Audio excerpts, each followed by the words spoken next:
성경 이야기부터 한번 시작하려고 합니다. 마태복음 21장 28절에서 31절에 보면 두 아들의 이야기가 나옵니다. 어떤 사람에게 두 아들이 있었는데요, 아버지가 첫째 아들과 둘째 아들 둘에게 똑같은 말을 합니다. 너희들 가서 포도원에서 좀 일을 하라, 그렇게 말했습니다. 그래서 첫째 아들은 무엇이라고 말하는가? 예, 아버지, 가서 일하겠습니다.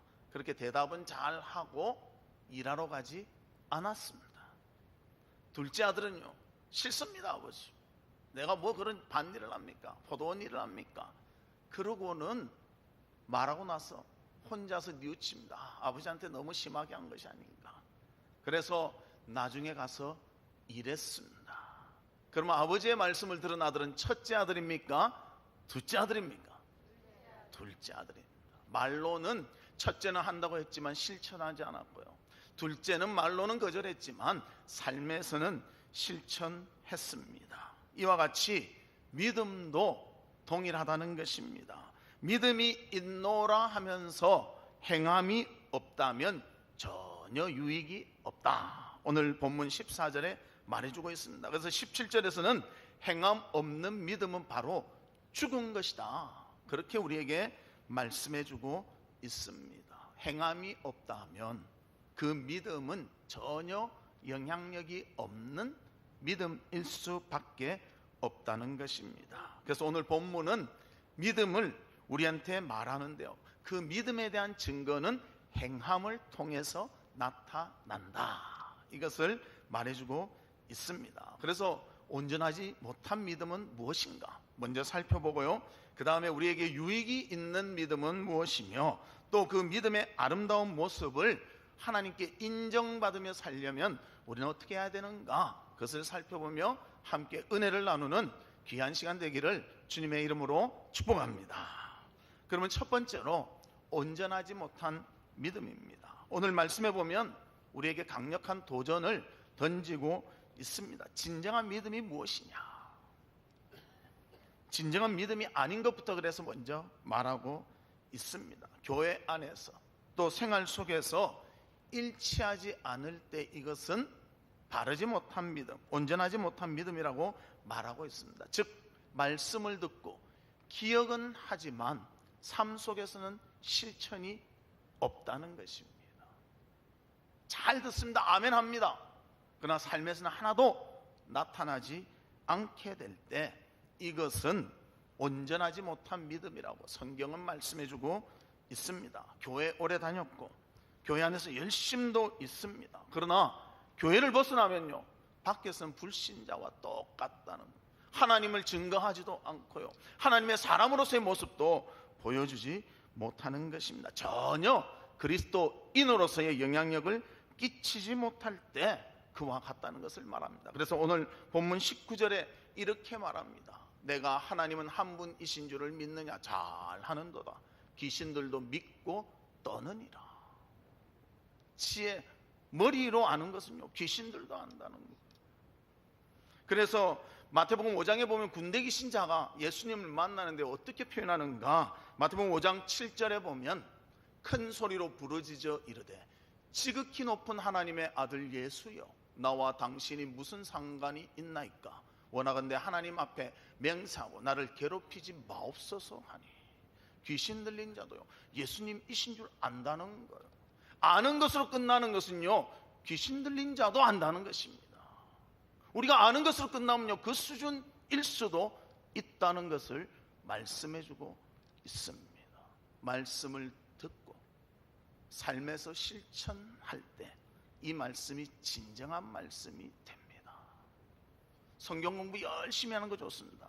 그리고 지식만 많이 늘고요, 삶에는 전혀 적용이 안 되면요, 그 사람은 지식만 아는 사람이라는 것입니다. 요즘 TV나 또 여러 가지 신문이나 또 매체를 통해서, 인터넷을 통해서 얼마나 많은 정보를 얻게 됩니까? 정말 너무너무 많아요. 한번 이래 딱 치면요, 쫙 나옵니다. 어떤 거는 한번 치니까 2만 몇 개 다 볼 수도 없어요. 그래서 좁힙니다, 맞죠? 제목을 더 디테일하게 딱 적잖아요. 그러면 뭐 2만 몇 개에서 한 2,000개, 그리고 더 자세히 하면 뭐 30개, 그러면 우리가 서치하잖아요. 2만 개 이런 것은 다 보지도 못합니다. 그것 읽는다고 내 삶에 다 적용되는 것이 아니잖아요. 거기에 유익한 것이 나에게 영향력을 끼칠 때 그것이 나에게 유익함이 된다는 것입니다. 우리도 매주 설교를 듣습니다. 그리고 깨닫는 것도 있습니다. 깨닫고 끝난다면요, 그것은 나에게 진정한 믿음의 작용을 하지는 않는다는 것이죠. 그 말씀을 듣고 말씀대로 살아갈 때 변화가 있고 하나님 앞에 아름다운 인격으로 자라날 수가 있는 것입니다. 그래서 공부도 그렇지 않습니까? 한 번 하고 안 끝나잖아요. 하나를 외우기 위해서는 또 반복하고 또 반복하지 않습니다. 학생들이 시험 때가 되면 얼마나 바쁩니까? 전에 배웠던 걸 다시 기억하면서 다시 공부해야 되니까 얼마나 바쁘고 힘이 듭니까? 그래야 내가 완전히 이해하고 내 것이 되어야 입에서 줄줄줄줄 나올 수가 있다는 것입니다. 말씀의 감동도 중요합니다. 얼마나 나의 삶의 변화가 되어서 나를 바꾸어 주었는가, 이것은 더욱더 중요하다는 것입니다. 그래서 말씀을 귀로만 듣고 끝내지 말고 마음에 새기고 삶 속에서 실천하는 우리 성도들 되시기를 주의 이름으로 축복합니다.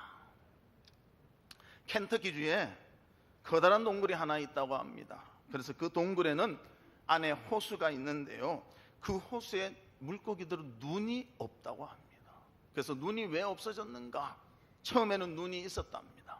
그런데 동굴 깜깜한 데서 깜깜한 물 속에 계속 다니다 보니까 물이 필요가 없는 거예요. 보이지도 않고 감각으로 다녀야 되고, 그러다 보니까 눈이 없어져 버리고 말았다는 것입니다. 계속 쓰지 않으니까요, 눈의 필요성이 없어졌다는 거예요. 우리도 마찬가지입니다. 말씀을 계속 듣지만 전혀 삶 속에 실천하지 않으며 그 말씀은 눈 감은 말씀, 죽어버린 말씀과 똑같다는 것입니다. 그래서 우리는 듣기만 하지 말고 그 말씀을 내 삶 속에 실천할 수 있는 모두가 되기를 바랍니다. 듣기만 한다면 그것은 온전한 믿음이 될 수가 없습니다. 두 번째로는 유익이 있는 믿음입니다. 믿음은 하나님의 은혜의 통로입니다.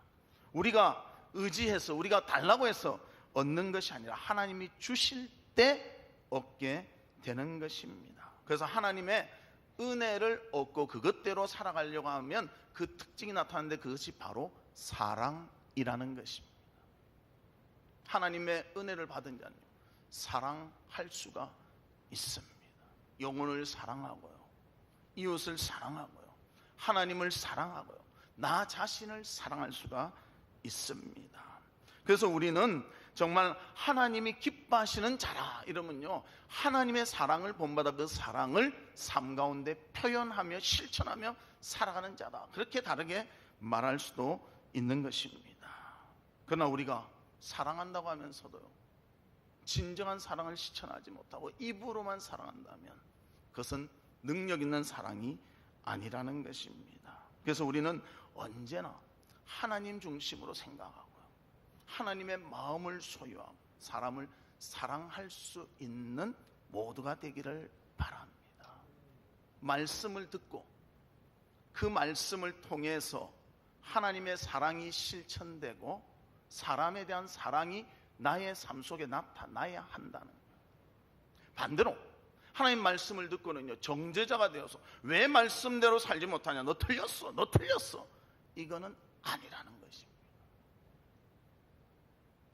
사람들이 그래요. 어떤 사람은 말씀을 듣고 그 말씀을 내 삶 속에 완전히 만들어서 실천하는 사람이고요, 어떤 사람은 그 말씀을 듣고 내가 정죄자가 되는 거예요. 내가 재판관이 돼가지고 딱 놓고 남한테 적용을 시키는 거예요. 말씀을 나에게 적용시킬 때는 사랑의 사람이 되지만, 순종의 사람이 되고 겸손의 사람이 되지만, 말씀을 가지고 남을 정죄하고 판단하는 사람이 되면요, 이 사람은 사랑의 사람이 될 수가 없다는 것입니다. 하나님도 보십시오. 우리를 정죄하신 것이 아니라 말씀 가운데 사랑해 주셨습니다. 뭐 사랑의 방법이라고 무조건 감사하는 게 사랑이 아니에요. 하나님은 이스라엘 백성들에게 무엇이 참된 삶이고 무엇이 정직한 삶이고 무엇이 하나님 원하는 삶인지 분명히 알려주시고요, 그렇게 삶을 살도록 하십니다. 그러나 하나님을 배반하고 떠날 때는요, 하나님은 징계하십니다. 그러나 목적은 멸망시키려는 징계가 아니라 깨닫고 다시 하나님께로 돌아오게 하는 징계라는 것입니다. 그러기에 우리는 우리의 삶 속에서 사랑이 실천될 수 있도록 하나님의 참 의미를 깨닫고 그 말씀대로 순종하며 사랑하며 살아갈 수 있는 우리 모두가 되기를 바랍니다. 어떤 사람은 예배 시간 잘 지킵니다. 기도도 딱 시간을 정해서 잘합니다. 또 성경 공부도 열심히 합니다. 그런데 삶 속에서는 하나도 적용이 안 되는 거예요. 사람을 사랑할 수가 없습니다. 점점 율법주의자가 되고요, 딱 척도를 만들고 왜 이래 살지를 못하냐, 그러면서 나올 수가 있다는 것입니다. 우리 가운데 하나님의 사랑이 들어와서 그 사랑을 느끼고 그 사랑대로 살아갈 때 이것이 우리의 삶에 녹아져서 다른 사람을 사랑할 수 있는 자가 되어지는 것입니다. 아니 그럼 목사님 어떻게 그렇게 완성적인 사람이 될 수 있습니까? 우리 불완전하잖아요. 그런데 하나님께서는 우리에게 많은 그런 하나님을 섬길 수 있는 일들을 허락해 주셨어요. 어떤 사람은 주일학교 교사로, 어떤 사람은 봉사하는 자로, 어떤 사람은 안내하는 자로. 그런데 그 가운데 무엇을 생각하는가 하면요, 하나님이시라면 어떻게 하실까? 하나님의 사랑이 어떻게 적용되었을까?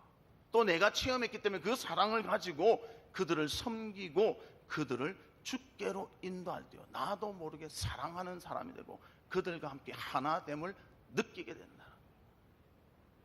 저도 유아부를 맡은 적이 있어요. 유아부. 그때는 제가 결혼하기 직전이었는데 아기가 아직 안 태어나고 뱃속에 있을 때인데요, 기저귀도 막 갈아주고 그랬거든요. 근데 기저귀를 갈다가 거꾸로 딱 했어요. 나중에 보니까 거꾸로 했더라고요. 그러니까 우리 선생님들이 웃고 막 배가 막 터지도록 막 깔깔깔깔 하는 거예요. 그래서 나 열심히 했는데 왜 이럴까? 나중에 보니까 거꾸로 했더라고요.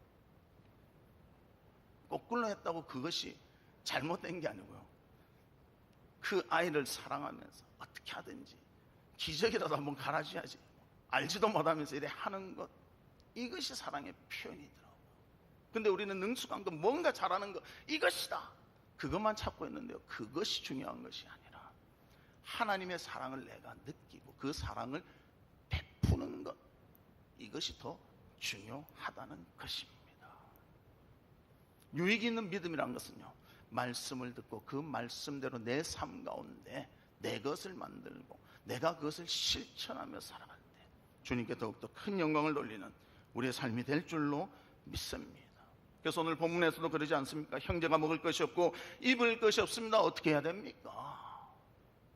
주의 마음을 가지고 예수 그리스도의 복음을 가슴에 품고 그들의 먹을 것과 입을 것을 공급해야 한다고 말씀해주고 있습니다. 그리고 그 사랑을 내가 받았기 때문에 나도 나눌 수밖에 없다는 것을 말해주고 있습니다. 그래서 사도행전 20장 35절 말씀해 보면 이렇게 말합니다. 우리 같이 한번 읽어볼까요? 시작. 범사에 여러분에게 모본을 보여준 바와 같이 수고하여 약한 사람들을 돕고 또 주 예수께서 친히 말씀하신 바 주는 것이 받는 것보다 복이 있다 하심을 기억하여야 할지니라. 아멘. 주는 것이 받는 것보다 더 복이 있다. 나눠주십시오. 하나님 사랑을 받은 것 같이 우리도 나눠 주셔야 합니다. 그때 더 복을 받는 거예요. 그래서 이런 아름다운 삶이 우리 가운데 있기를 바랍니다. 만약 베풀지 않는 삶이 있다, 그렇다면 그 사람은요, 자꾸만 남을 만나면 부담스러운 거예요. 베풀기가 싫은데 왜 자꾸 나를 아는 척할까? 그리고 도망가게 됩니다. 그러나 베풀기를 좋아하는 사람은요, 사람을 만나면 어떻게 베풀어 볼까? 이 사람들을 어떻게 섬겨볼까? 이 마음들이 자꾸만 생기게 된다는 것입니다. 하나님은 베푸셨습니다. 사랑하셨습니다. 끝까지 책임지셨습니다. 아들을 죽이기까지 우리를 위해서 헌신해 주셨습니다. 예수님을 닮아갈 수 있는 믿음의 여군들이 되시기를 주의 이름으로 축복합니다. 또 누가복음 10장에 보면 사마리아 사람의 비유가 나옵니다. 한 율법 교사가 예수님께 찾아옵니다. 선생님, 어떻게 해야 영생을 얻겠습니까? 그 물음에 대해서 예수님이 사마리아 사람의 비유를 드십니다. 한 사람이 길을 가다가 강도를 만납니다. 옷도 빼앗기고 짐도 빼앗기고 모든 것 빼앗기고 또 늘씬하게 맞아 길가에 피 흘리며 누워 있었습니다. 그때 한 제사장이 지나갔고 레위인이 지나갔고 사마리아 사람이 지나갔습니다. 그런데 제사장과 레위인은 못 본 척하며 지나간 거예요. 그에 대해서는 이렇게 해석합니다. 혹시 자기들도 강도를 만나 피해를 입을까 봐 갔다, 이렇게 하기도 하고요. 제사장과 레위인은 제사에 상관된 사람이기 때문에 율법에서 잘 알기 때문에 부정한 것, 시체 이런 것을 만지면 부정하기 때문에 그냥 갔다, 이렇게 말하기도 합니다. 그러나 사마리아인은 그냥 지나가지 않았어요. 예수의 사랑을 가지고 그 사람을 치료해 주고요, 또 그 사람이 완전 회복되게 하기 위해서 쉴 곳에 맡기며 돈이 더 들면 내가 오면서 드릴 테니 이 사람을 잘 돌봐 주십시오 했다는 것입니다. 유익한 믿음은 뭔가 하면요, 예수님에 대해서 알고 그 사랑을 내 삶 가운데 실천할 때 유익함이 있다는 거죠. 하나님이 원하시는 것이 무엇이겠어요? 믿는 우리를 통해서 무엇을 원하시겠어요? 우리만 잘 되고 우리만 잘 먹고 우리만 부유하게 되는 거, 이것만 하나님 원하시겠습니까? 그것은 하나님이 안 해도 그래 될 사람 많다는 거예요. 하나님이 우리에게 이렇게 주신 환경과 여건의 모든 것은 그 받은 사랑을 나누며 살아라, 그것이 유익하다. 머릿속으로 든 사랑이 아니라 가슴으로 표현해서 손발끝으로 나타나는 그 사랑을 실천하라고 우리에게 허락해 주신 것입니다. 그래서 예수님이 율법 교사에게 묻습니다. 이 세 사람 중에 누가 강도 만난 자의 이웃이냐? 율법 교사는 그렇게 물었지 않습니까? 내가 어떻게 해야 영생을 얻습니까? 나에 대해서 관심을 가졌다면요, 예수님은 강도 만난 자에 대해서 관심을 갖게 하면서 이 세 사람 중에 누가 강도 만난 자의 이웃이냐? 그때 이렇게 말합니다. 자비를 베푼 자니이다. 사랑을 실천한 사람이 진정한 이웃입니다. 그렇게 말씀하고 있습니다. 우리도 사랑이 무엇인지는 압니다. 배웠습니다. 그러나 삶 가운데 실천할 때 이것이 유익이 있는 믿음의 삶인 것입니다. 그래서 잘 알고 정의도 하고 다 분석도 하지만 실천하지 않는다, 그러면 그에 대해서는 유익함이 없다는 것입니다. 사랑은 입으로 하는 것이 아니라 혀끝으로 하는 것이 아니라 손끝과 발끝으로 하는 것이 사랑인 것입니다. 우리 사랑하는 성도들, 손끝과 발끝으로 내 이웃을 바라보며 그리스도의 사랑을 실천할 수 있는 믿음의 일꾼들이 되시기를 바랍니다. 어느 외국 신문에 조그만한 사진이 하나 실렸습니다. 사진 보여주십시오. 저 사진이 뭔가 하면요, 두 아이가 쌍둥이인데 미숙아로 태어나는 거예요.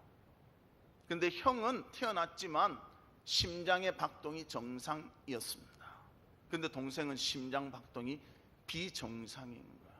점점 힘들어합니다. 그래서 처음에는 둘 다 떼어 놓았습니다. 인큐베이터에 따로 떼어 놓았습니다. 그런데 그 형은 건강해서 생존할 것입니다, 그렇게 말하지만 동생에 대해서는 많은 의사들이 생존하기 어렵습니다, 그렇게 말했습니다. 그래서 그걸 안타깝게 여긴 간호사가 계속 발견을 합니다. 근데 뭔가 모르게요, 자꾸 자기한테 오라는 손짓을 하는 것 같은 느낌이 드는 거예요. 그래서 간호사가 의사 선생님한테 찾아갔습니다. 선생님, 병원 규정에는 맞지 않지만 이 두 아이를 같은 인큐베이터에 좀 넣으면 안 될까요? 무슨 근거로 그럽니까? 뭔지 몰라도요, 제가 계속 살펴보면 자꾸만 사람을 부르는 것 같아요. 아마 둘이 엄마 뱃속에 같이 있었겠네, 부르는 것 같아요. 그래서 그 아이 둘을 같은 인큐베이터에 넣었습니다. 그때 팔을 딱 올리는 게 형이에요. 형이 동생을 딱 껴안습니다. 그때부터 기적이 일어난 겁니다. 동생의 심장 박동수가요, 안정을 찾고 정상적으로 돌아오기 시작했다는 것입니다. 그래서 이것을 기자가 찍었거든요. 찍고 그 제목을 뭐라고 했는가? 생명을 구하는 포옹이다, 그렇게 붙였다는 것입니다. 우리 사랑하는 부평하랑교회 성도 여러분, 서로 사랑합시다. 존경합시다. 귀히 여깁시다. 이것이 너무나 중요합니다. 내가 말씀에 대해서 아무리 알아도요, 말씀하는 것을 자랑한다고 사람을 바꿀 수 없고 사람에게 유익을 줄 수가 없습니다. 말씀을 아는 만큼 사랑하고 섬기고 서로를 귀히 여길 수 있는 그런 우리의 모습이 우리 가운데 있기를 주의 이름으로 축복합니다. 세 번째는 온전히 맡기는 믿음입니다. 믿음이란 것은 맡기는 거예요. 그분을 신뢰하고 맡기는 것입니다. 그래서 성경적인 의미를 우리가 더 잘 알기를 원한다면 히브리 사람들의 생각을 아는 것이 중요합니다. 헬라 사람들의 생각을 아는 것이 중요합니다. 히브리 사람이 말하는 믿는다, 그 뜻은요, 내 전체를 맡기는 거예요. 온전히 나를 다 맡길 때 히브리 사람이 말하는 믿는다라는 의미가 된다는 것입니다. 그래서 그 사람을 완전히 따라가는 것이 되고요, 그 사람의 인격을 배우고 가치관을 배우는 것이 믿는다는 의미가 있다는 것입니다. 히브리 사람들의 생각은 그렇게 되는 거예요. 그래서 어디를 가든지 어떤 일을 하든지 그들을 인정하고 그가 원하는 대로 하는 것이 믿는다, 그렇게 표현할 수가 있다는 것입니다. 즉 믿음 자체가 바로 삶에 적용된다는 것을 말씀해주고 있습니다. 그러나 그리스인, 헬라인은 다르다는 거예요. 헬라인은 철학을 좋아하잖아요. 그래서 믿는다는 것은요, 인정만 하면 돼요. 행동은 없어도 인정만 하면 끝나는 것입니다. 그래서 사람을 따라가는 것이 아닙니다. 같은 인격을 가지는 것이 아닙니다. 그냥 믿어주기만 하면 되는 거예요. 행동은 없어도 그 사람을 따라갈 필요는 없습니다. 그래서 행동하는 것과 생각하는 것은 별개의 것으로 생각하는 사람들이 바로 헬라 사람들이라는 것입니다. 우리는 히브리 사람 스타일로 믿고 있습니까? 헬라 스타일 사람으로 믿고 있습니까? 입으로는 아멘 하지만 행동은 안 나타납니까? 그러면 헬라 스타일입니다. 입으로도 아멘 하지만 삶 속에서도 나타난다면 히브리 스타일의 사람들이라는 것입니다. 좋은 예를 든다면요, 히브리 스타일, 하나님의 말씀대로 살았던 좋은 예들이 오늘 본문에도 아브라함과 기생 라합을 통해서 말해주고 있습니다. 아브라함의 믿음은 누구나 인정하는 믿음입니다. 창세기 15장 6절에 보면 아브라함이 여호와를 믿으니 여호와께서 이를 그의 의로 여기시고, 그렇게 말합니다. 여기서 믿는다는 것은 하나님을 전적으로 따랐다는 거예요. 자기의 인생을 다 걸었다는 거예요. 하나님이 원하시면 그것은 어느 것이든지 실천하며 그 삶 속에서 그대로 실행되었다는 것을 말씀해주고 있습니다. 그래서 하나님께서 말씀하십니다. 너희 자손을 하늘의 별과 같이 바다의 모의 알과 같이 많은 자손을 드리라. 그리고 너에게 동서남북을 보라. 이 땅을 너에게 주리라. 믿었다는 거예요.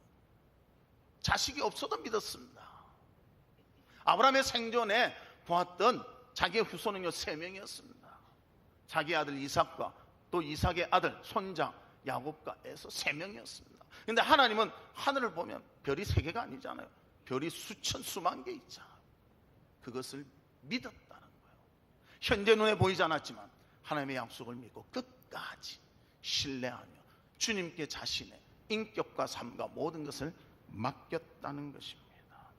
그래서 하나님의 약속을 중요히 여겼지만 그 약속을 하신 하나님도 굳게 믿었던 사람이 바로 아브라함임을 우리는 알게 되는 것입니다. 그래서 자기의 삶을 맡겼고 온전히 하나님을 따라 하나님의 성품을 배우며 그 가치관을 가지고 살았던 사람이 아브라함이었습니다. 어디를 가든지 하나님을 먼저 생각하고 어떤 일을 하든지 하나님이 원하시는 것이 무엇인가를 기억했다는 것입니다. 그 삶 자체가 바로 하나님과 닮아가는 똑같은 삶이었다는 것을 우리에게 말씀해주고 있습니다. 그래서 아브라함의 삶의 특별한 정말 하이라이트가 되는 헌신은 무엇인가? 아들을 바치라는 것입니다. 그래서 그 순종의 사건, 모리아 산에서의 순종의 사건을 통해서 하나님의 말씀에 온전히 순종한 아브라함을 우리는 보게 됩니다. 별과 같은 많은 자녀를 주겠다는데 하나 남은 자식 바치라 할 때 바치는 거예요. 하나님을 믿기 때문에, 하나님 자신이 신실하시고 모든 것을 이루어주시는 분임을 믿기 때문에 그것을 순종하며 나아갔다는 것입니다. 믿음의 삶이란 것은 나의 모든 것을 주님께 맡기는 것입니다. 신앙은 공부가 아닙니다. 헬라식 사고에 젖혀서 그냥 머리로 이해하고 아멘 할렐루야 그러고 나가면서 다 잊어버리는 것, 이것이 신앙이 아니라는 것입니다. 듣는 것으로 만족하고 배우는 것으로 만족하고 그것까지만 한다면서는 헬라식 신앙이라는 것입니다. 여기에 실천이 있어야 되고 삶에 나타나야 되고 결단이 있어야 되고 주님께 온 마음을 드리는 그런 모습이 있어야 한다는 것입니다. 그렇다고 체계적인 공부하지 말라 이 말이 아닙니다. 더 많이 해야죠. 더 알아야죠. 더 분명해야죠. 그리고 그 분명한 가운데 실천하며 살아야 한다는 것입니다. 기생라합은 어떻습니까? 자기의 적군인 이스라엘 군인들을 숨겨줍니다. 정탐꾼들을 숨겨줍니다. 이것은 반역 행위입니다. 그러나 기생라합은 하나님을 믿었기에, 하나님께 자신의 모든 것을 드렸기에, 적군이지만 하나님이 원하시기에 그들을 숨겨주고 그들을 안전하게 돌아갈 수 있도록 도와주었다는 것입니다. 우리에게 이런 일이 있다면 얼마나 고민하겠어요.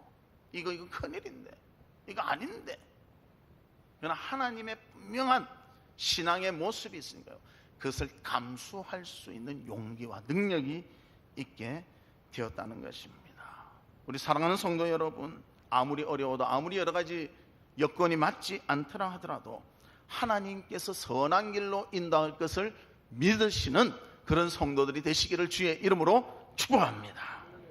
그리고 하나님 앞에 믿음으로 우리가 바로 설 때 하나님은 우리를 끝까지 책임지시고 끝까지 사랑해 주십니다. 시편 37편 23절과 24절 우리 같이 한번 읽어봅니다. 시작. 여호와께서 사람의 걸음을 정하시고 그의 길을 기뻐하시나니 그는 넘어지나 아주 엎드려지지 아니함은 여호와께서 그의 손으로 붙드심이로다. 하나님이 우리의 길과 우리의 모든 삶을 이끌어 주십니다. 그에게 맡기십시오.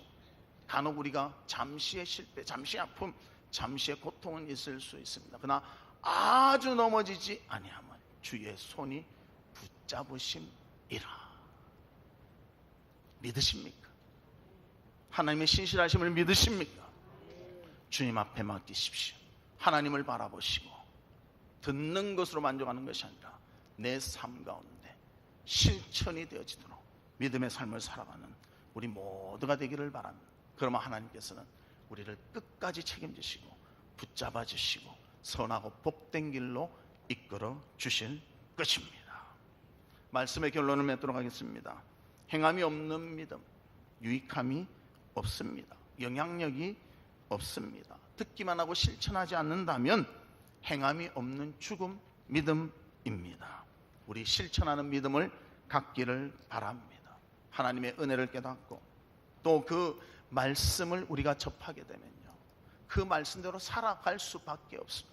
주의 성령이 내 안에서 역사한다면 살아갈 수밖에 없습니다. 그리고 이 실천의 모습은 나의 삶에서도 변화를 일으키지만 이웃에 대한 삶에서도 아름다운 변화를 일으키게 된다는 것입니다. 그리고 하나님께 맡기며 살아가는 믿음의 모습이 되어지는 것입니다. 예수 그리스도의 인격을 배우고 예수 그리스도의 말씀 가운데 실천함이 있어서 우리의 삶이 주님 앞에 더욱더 아름다운 모습으로 세워지는 그런 하나님의 은혜에 감사하며 그 은혜대로 순종하며 살아가는 우리 성도님들 되시기를 주의 이름으로 축복합니다.